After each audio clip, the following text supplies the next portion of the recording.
Hello guys, welcome back to my part 2. But before I headed towards that storytelling, I wanted to highlight the first day stopover that I did at this beautiful surau called Surau Langgar Rindu. The reason why I want to stop over is because I heard that this surau was actually man-made, handmade by this guy who had no architectural degree or background in construction whatsoever, and he did it out of his dedication and an honor and homage to his late wife and late mother.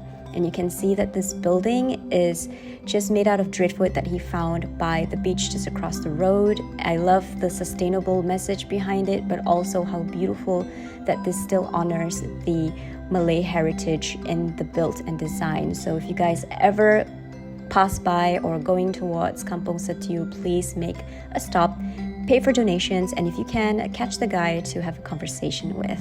Now, back to your regular scheduled programming. Good morning, guys. I slept with my grandma, but just took a shower in my room today. It's just a beautiful day. I'm so excited. Going out to meet my friend later in Kuala Terengganu. We're gonna go do some art exploration, meet some friends, and have fun.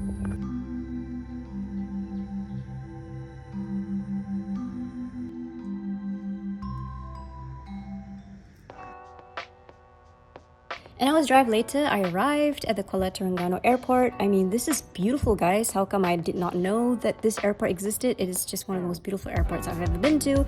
But finally got to pick up Bono, and she's actually from Terengganu. And we had no plans today. We just basically wanted to go and hover around town. So after breakfast, we went over to Kota Duyung or Pulau Duyung to visit some of the places that's on the island. Lauk nasi putih. Lauk ni nasi minyak. Nasi minyak. Oh, macam nasi minyak. So she's showing me.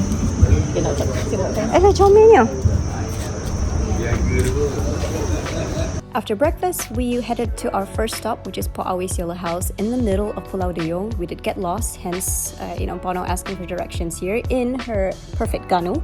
But upon arriving to the house, we realized that the house has no one in it. It did say on Google that it was temporarily closed, and we did trespass. We're so sorry.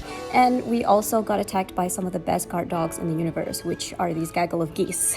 Perfect kampung experience. But the surrounding areas are very pristine, very nice. We hope to catch up with them the next time we're there. And we did get a video of the place, the libraries. I think it's open to public, so anyone can just come in, I guess, to go and visit the library. However, we really don't mind. We just love this kampung. I find myself gawking at the old kampung houses and, even just hovering around people's doorsteps because the colors of the houses and design of the houses are so beautiful. And we were trying to find Kota Duyung. We thought it's just a town name, but it is really a mansion, as you can see here. So this is Kota Duyung Lama. It was owned by a former state governor in 1919. And it's called a fort. I guess Kota is really a fort because of the high structured walls. And it is like right smack in the middle of this kampung, in the middle of this island. And it is really hard to get to. We got lost in Google Maps again. So my advice is don't rely on Google Maps. Call the locals, because there's actually a local that showed us directly to the place that we were trying to look for both places. And this is a really nice fort, and as someone who live in Penang and goes back to Penang quite often and is a part Penangite, I'm so used to seeing Baba and Nyonya houses, but it's rare, very, very rare to me to see houses that kind of reflect less of the colonial aesthetic, but more on the Moorish Malay style of architecture. So yeah, guys, come over. Please make sure you find Kota Pulau Duyung and walk in. It's really an experience. However, right now we're hungry and we're off to visit one of Bono's old friends, who is also quite a well-known jeweler. Her name is Kina, and she is currently going through an internship with a goldsmith right here in Kuala Terengganu. So we just went on to really check it out and see what she's up to there. It's really cool because she uprooted herself from Kuala Lumpur and go back to Terengganu to take this course, which goes on for 18 months, and she just wanted to relearn the basics of jewelry making the way that we used to do. So if you are interested to do that kind of thing, there are, other courses that you can take at the Yayasan Diraja Sultan Mizan. So go ahead and check it out. And that wrapped up our KT trip. We're back to Penari and we're ready for the next day's activities. We are so thankful for this beautiful day because the night before I was just telling Bono, hey, maybe we should go for a one-night stay in Redang. And we both agreed, and somehow the God has agreed to provide us with this beautiful weather for us to do so. I've never been to any of the islands over here, although Bono had been to Perhentian Islands before. And luckily enough, my auntie had contacts with boatmen that could actually bring us there. So the boatmen actually come to the resort and pick us there, and we would be on this boat ride for 45 minutes. The sea is relatively very calm and the sun was shining, so it was a very, very pleasant 45-minute boat ride. Man, upon first impression, I really am so impressed. The water is so clear. The sea, the sky, everything, the sun, is just amazing. Although we did find out that we were on a boat tour package, they're not meant to transport us to Taras because Taras is very fickle about this transport situation, but they were kind enough to negotiate with me and the boatman to allow us to be dropped off at about 12. So in the meantime, we were just enjoying this location drop that they take us to take pictures, to go snorkel, although we didn't snorkel because we were in our plain clothes thinking we were going to go straight to Taras. But come on, we just couldn't resist, had to dip our toes in the water, or a whole lower half of the body really, and take some amazing pictures and really just take in the view. And we are off to Taras. Luckily for us, Taras is located right next to their next tour stop, which was the turtle feeding station, which conveniently enough, you can also go from Taras by kayak. Tapi lah kan, I wasn't really that impressed with the entrance bit of Taras. I thought it would be a bit more grandiose, thinking of the price that we paid to get here. And just also to warn you guys, they're very icky about the type of transport that will come to drop you guys off. So it's a little bit like, However, we are not here to complain yet. We were just really astounded by the views. We get why it is called a 5-star resort and why it's located at such a place.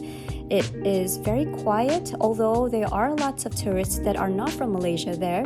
And we were just so keen to drop off our bags, thinking that, we did have an early check-in because usually check-in is around 3.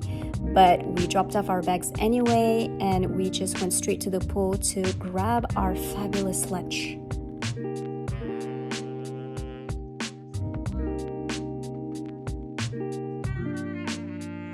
Naturally, after seeing the waters, we really want to jump in, but we didn't bring swimsuits, so we went straight to the souvenir shop to actually buy our swimsuits. And yes, that's the one that I was wearing on my Instagram post. Shopping for... this is cute. I think I'm gonna get this. Alright, yeah, this is our home. Right, I think there's 2 units. Let's see. Ta-da! Yeah. Alright, so our room. Wow, mashallah, besar gila. Nice. That's our bedroom. Yay! We tak ada lah beach view kan. It's just this part right here. Cantik lah. It's garden view. Oh my god, I thought that's a real tiger. Cute. It's garden view, but it's so beautiful. Yeah.